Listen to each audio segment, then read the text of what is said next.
Whether you are joining us here in person or online, you are most welcome.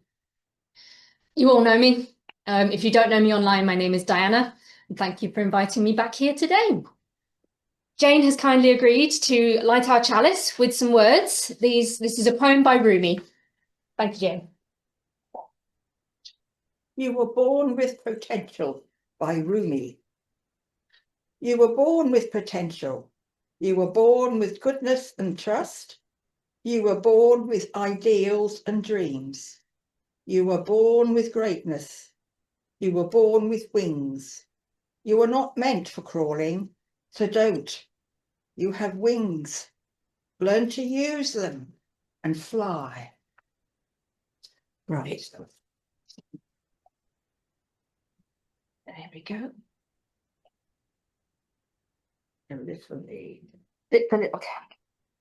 The French philosopher Henri Bergson said, "To exist is to change.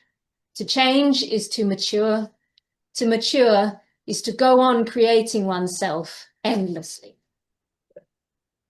I wanted to take a look at the concept of adulthood in this service and what it means to be a grown-up, because it's something I've been grappling with for a long, long time now.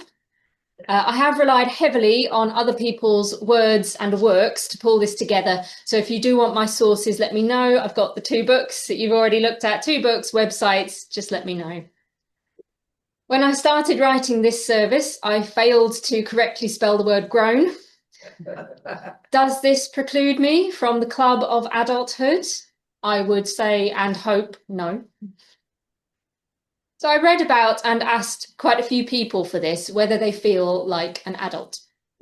The people I've asked are all over 18, so legally they are. But almost universally, the answer has been no, not really. My mum's response was to ask me to define an adult. And she said that she certainly feels younger than her chronological age. And this response has been a common one. The "I feel younger inside." So how do we approach this question of being a grown-up? My niece's answer yesterday was, and this was unbidden, I didn't ask her, it just came out, and I don't even know why it was relevant to the conversation, was just that grown-ups can do what they like. That was her view, and I think that's a common childlike view. What is an adult? What is a grown-up? I don't know if you've had this sense that it's a linear trajectory, that there's some line that you cross as you age. That means you now qualify where before you didn't. Cultures around the world and across time have had different approaches to different age phases of life. Asian cultures tend to venerate their elders. The Aztecs, for example, would only allow alcohol over the age of 70. Whereas in the West, we tend to have a potentially toxic approach to aging. We tend to try and push it away, deny it, suppress it. Ben once said to me like this, when someone asked us on a national holidays coach trip, when they pointed out that we were very young, he said, "You are never too young for a cheap holiday. But you're also never too old to try something new, to learn, to view something with wonder, to absorb something marvellous that wasn't part of you before." For my mum, defining adulthood also brought up the question of distinguishing between being childish and being childlike. So for her, being childish, things like, she said, things like throwing a tantrum, sticking your head in the sand to ignore something, pouting, being vindictive. They're all examples of failing to grow up. But being childlike, having a sense of wonder at the world, savouring new experiences and finding magic, laughter and fun in the world, that's something that's important to carry through all your years into your older years. We are a mischievous and playful family, and I could feel the truth in her words, and I know that I would wither if I didn't have this sense of play in our family. And you see this in some psychological theories as well. A mind that can move fluidly between a childlike, playful attitude and a more responsible attitude is a healthier mind than one that gets stuck in one or other perspective. With those thoughts in mind, I'm going to invite Ben, if he's awake, to come and read a poem. I did make him get up early. And this is How Old Are You by H.S. Fritch. Thank you, Ben. Age is a quality of mind. If you have left your dreams behind, if hope is cold, if you no longer look ahead, if your ambition's fires are dead, then you are old. No matter how the years go by, no matter how the birthdays fly, you are not old. These are often words we traditionally associate with being grown up. But actually, I think this concept of being grown up is hugely multifaceted. Having achieved the promotion you want doesn't necessarily mean that you know how to work your oven or that you can remember to MOT the car. Being responsible here doesn't necessarily mean that you are capable there. And that's okay. This also doesn't preclude you from being part of the grown-ups club. Humans are a social species, and we evolved to be part of a group, and knowing when you need other people, when you need to lean, is a piece of growing up in itself. I'd like to invite Louise now to come and read the poem Making a Man by Nixon Waterman. Hurry the baby as fast as you can. Hurry him, worry him, making him a man. Off with his baby clothes, get him in pants. Feed him on brain foods and make him advance. Hustle him soon as he's able to walk. Into a grammar school, fill him with talk. Fill his poor head full of figures and facts. Keep on jamming them in until it cracks. Once boys grew up at a rational rate, now we develop a man while you wait. Rush him through college, compel him to grab of every known subject, a dib or a dab. Get him in business and after the cash, all by the time he can grow a moustache. Let him forget he was ever a boy. Make gold his god and its jingle his joy. Keep him a-hustling and clear out of breath until he wins nervous prostration and death. Thank you. Here is where Ben's response to my question, what is an adult, was great.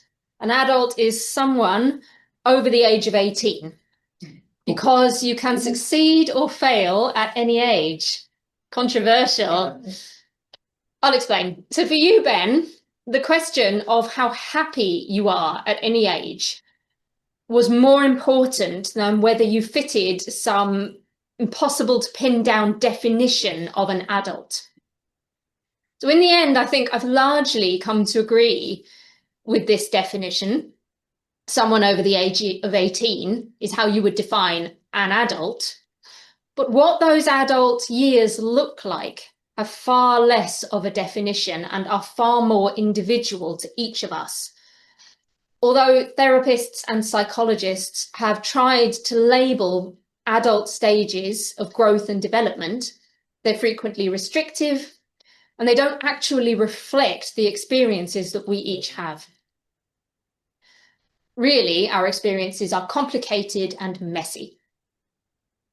I've taken a fair bit today for the rest of this service from the writings of a therapist called Annie Wright in America. One of the things that she says is the fantasy that maturity means eventually having things figured out doesn't match clinical reality. What actually happens in the best cases is that life becomes more navigable. Not because the hard things go away, but because you develop more capacity to hold them. More internal space, more tolerance for complexity, more faith in your own ability to get through the next hard thing because you got through the last one. So going back to the works of therapist Annie Wright, another thing she wrote was that real adulting, the psychological and relational work of becoming and sustaining a functional adult self, is complex.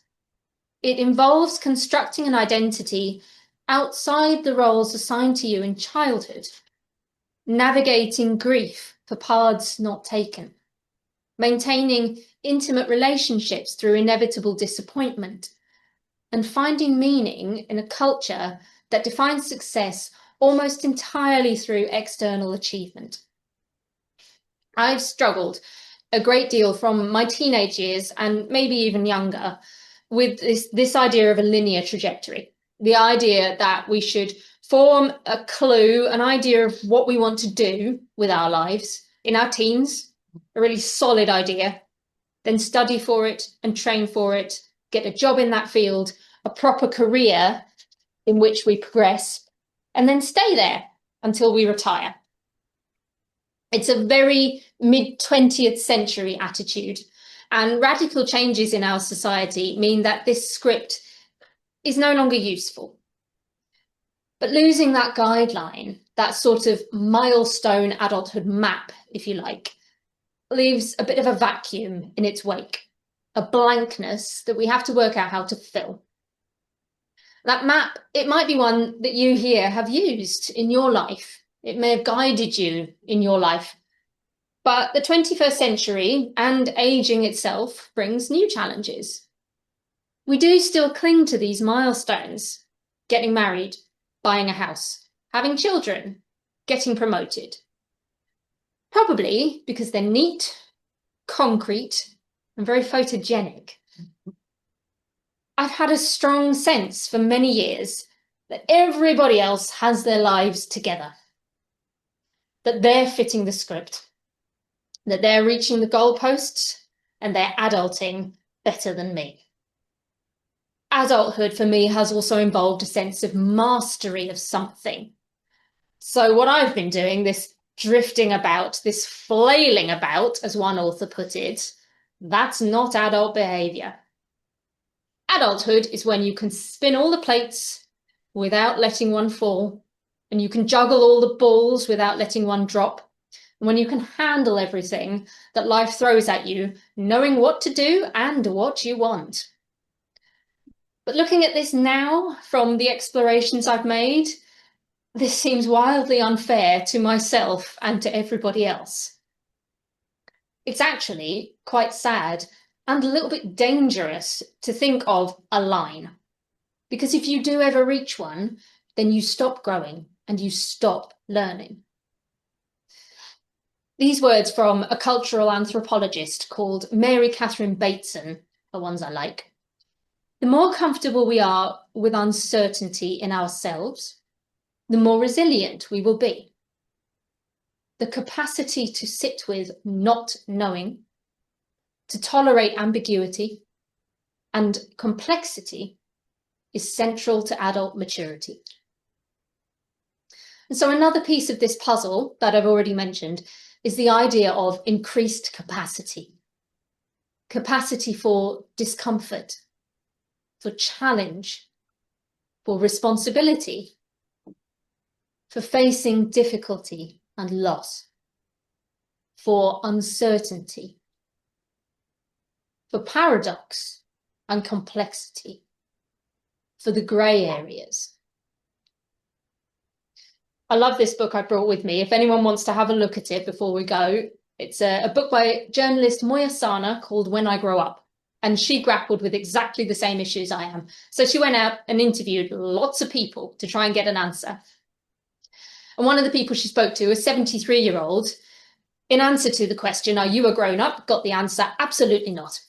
And she's 73. She said a grown-up is somebody who has the internal capacity to know that they could always develop further, and that there is no end to the road in life as they live it. Some people maybe get nearer the end than others. So I think it is a grown-up who can bear that and not disappear under the shackles of, oh no, I haven't done it, who can go on accepting their inadequacies, let's say, and offering their children, if they have them, the best that they can. I don't think there's an ultimate state called being grown up. It's a process which, with luck, can be sustained. That's from Moyasana's book, When I Grow Up. In talking about therapy, she also wrote that part of the point of therapy is not to take away pain, but to increase the patient's capacity for suffering, to get better at feeling bad. Because feeling bad is not necessarily actually bad. And getting old is not actually bad. But kidding yourself that you can stay young forever to avoid feeling bad about getting old, that might actually make life quite difficult when it turns out not to be the case.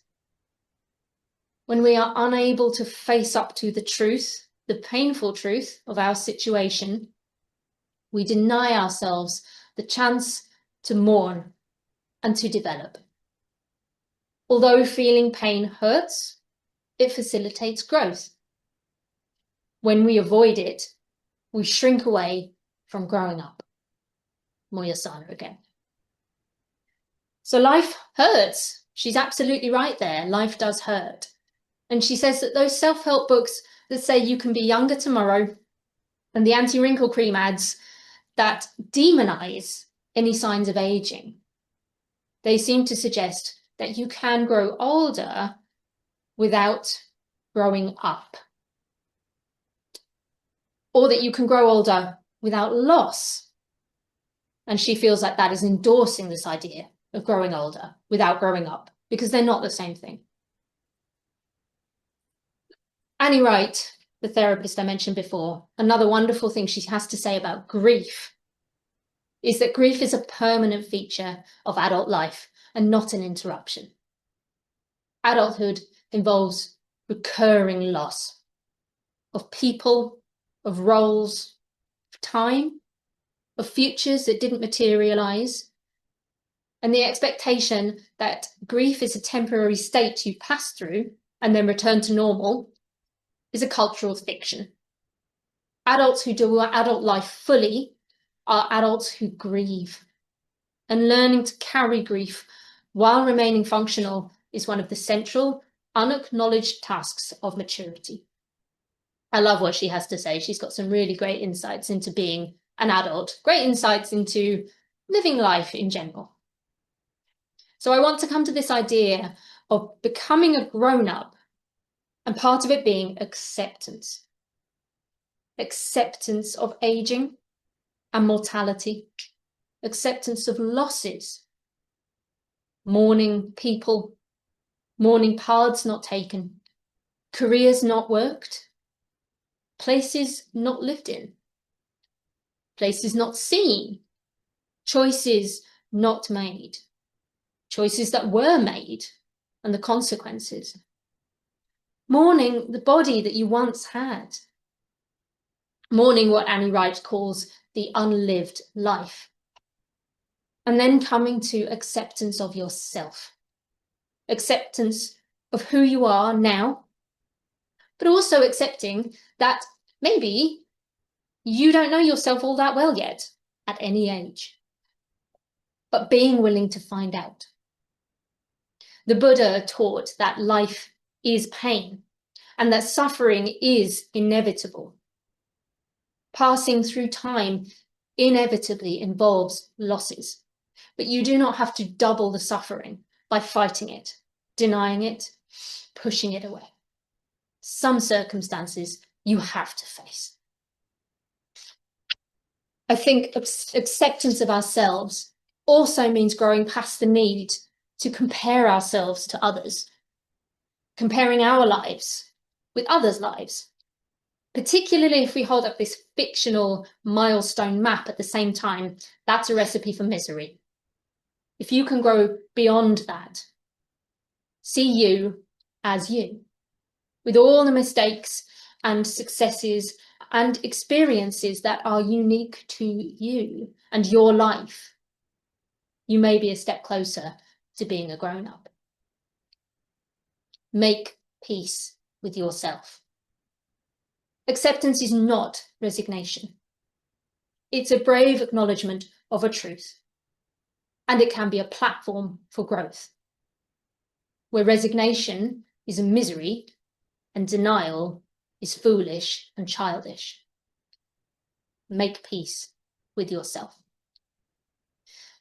I can still see why some of these milestones and stereotypical behaviours, like financial planning and buying a house, getting a job, having a family, why they still appeal to us as ways to define being a grown-up. But I now view them less as markers in a line and more as opportunities. And the main reason why? It's because these experiences are frightening. Can you face that fear now and do it anyway? Can you face a different fear tomorrow? Something else new and scary, and do it anyway? Who cares if it's a traditional achievement? Did you face your fear and expand beyond it? Did you grow your capacity to carry the weight of life? And did you do it with kindness to you and to others? And did you approach it with childlike wonder? I look back now over just a few months' worth of thought and wonder why I ever saw this process as linear and final with a line. Whatever words you use to describe this passing of time, the important point is that there is no line. There is no finishing ribbon in the race to be awarded the accolade of grown up. Be brave. I think for me, that's come to be one of the central definitions that come out of this exploration. Be brave enough to try. Be brave enough to face yourself. Parts you like, parts you don't, the parts that you still don't know very well. Be brave enough to fail and to try to learn.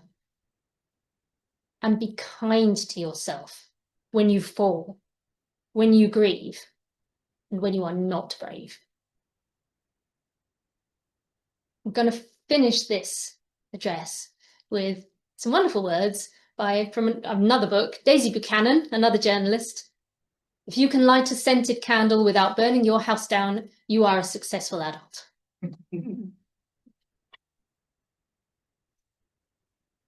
Okay, I'd like us to have a moment of meditation now.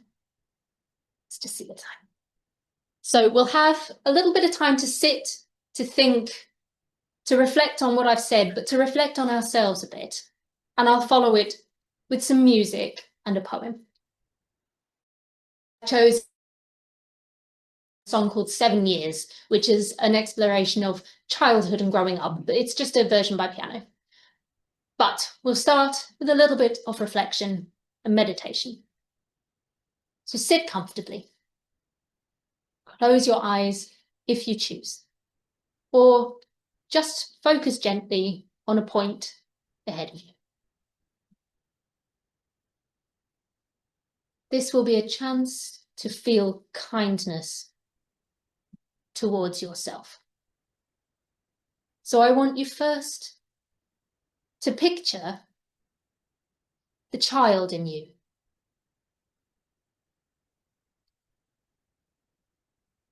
Send that child kindness and warmth.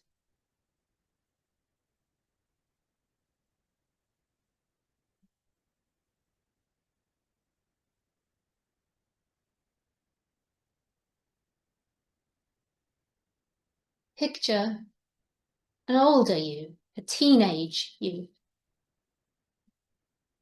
Send them the same kindness. Send them a sense of gentleness and warmth.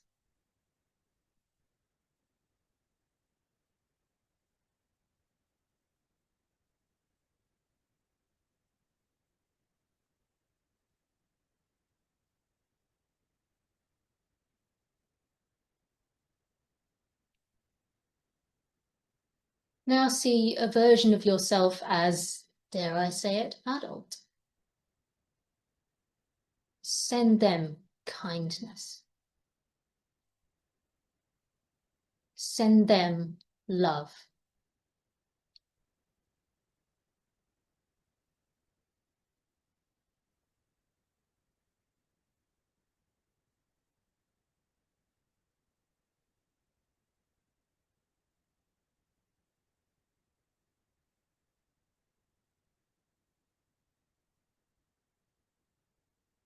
See some more versions of you. All of the ones that have led up to this you now. Send them kindness and compassion for everything that they have been through and who they are right now.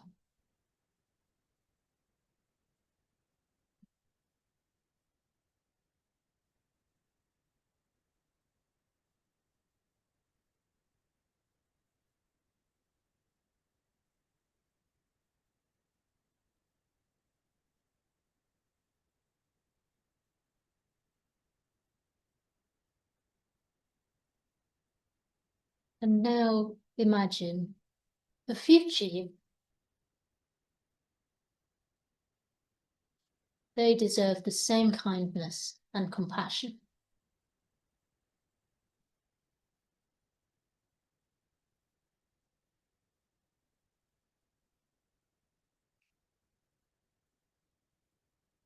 Now, if you can, picture that whole life.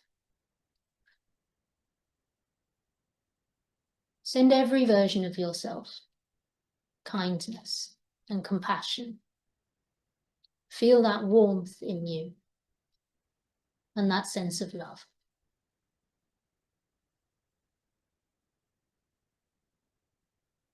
Mother's Love, a poem by Lynn. My child, as you climb life's journey, to the best of my ability, I will have your back and steady your ladder. Always, I will encourage you. So whenever you look back, you will see my smiling face, supporting and proud, cheering you on. Unwavering, I will be at the foot of your ladder. You may not agree with anything I've said in this service. I think we all have very different ideas on what it is to be an adult, but I've shared some of my insights and I welcome yours. To end this service, Norman is very kindly going to read a poem by Shel Silverstein called The Voice. Thank you. There is a voice inside of you that whispers all day long. I feel that this is right for me.